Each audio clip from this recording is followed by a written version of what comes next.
Numerologiya bu nima? Numerologiya bu juda qadimiy, lekin hozir ham dolzarb bo'lgan ramziy va energiyaviy fanlardan biri.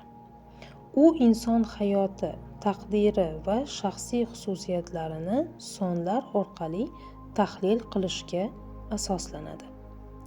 Numerologiya bu lotincha so'zdan kelib chiqqan ma'nosi sonlar haqidagi ta'limot. Ya'ni numerologiya bu insonning hayot yo'lini, xarakterini, ichki energiyasini va taqdiridagi asosiy darslarni sonlar orqali o'rganadigan tizim. Asosiy g'oya numerologiyada har bir son bu energiya, tebranish, vibratsiya va ramz hisoblanadi. Masalan, 1 raqami boshlanish, liderlik, kuch, iroda. 2 raqami tinchlik, sezgi, muvozanat. 3 raqami ijod, ifoda, quvonch. 4 raqami barqarorlik, mehnat, tizim. 5 raqami o'zgarish, erkinlik, tajriba. 6 raqami sevgi, g'amxo'rlik, mas'uliyat. 7 raqami ruhiyat, bilim, introspeksiya. 8 raqami kuch, moliya, natija. 9 raqami yakun, donolik, insonparvarlik. Shuning uchun har bir insonning tug'ilgan sanasi va ismi o'ziga xos energiya kodi sifatida qaraladi. Numerologiyaning maqsadi. Numerologiya sizga quyidagi narsalarni anglashga yordam beradi. Hayotda nimani o'rganish uchun keldingiz? Qanday energiya va iste'dodlar sizda bor? Nega sizda ba'zi holatlar doim takrorlanadi?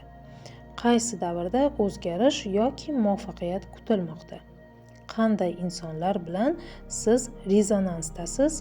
Kimlar sizga dars beradi? Bu orqali inson o'z yo'lini ongli tanlay boshlaydi. Hayot tasodif emas, balki energetik tizim sifatida ko'rina boshlaydi. Ilmiy va ruhiy qarashlar. Ilmiy nuqtai nazardan numerologiya matematik asosga ega bo'lgan ezoterik tizim hisoblanadi. Ammo psixologik jihatdan u insonni o'zini tahlil qilishga, ichki salohiyatini anglashga, hayot yo'lini ongli tanlashga undaydi. Ya'ni u metaforik oyna, inson o'zini anglash uchun foydalanadigan ramziy til.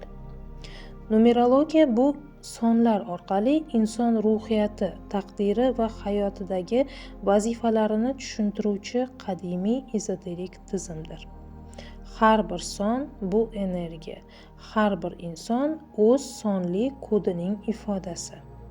Agar inson o'z kodini bilsa, u hayotdagi to'siqlarni anglab, o'z kuchini to'liq ochib yashay oladi.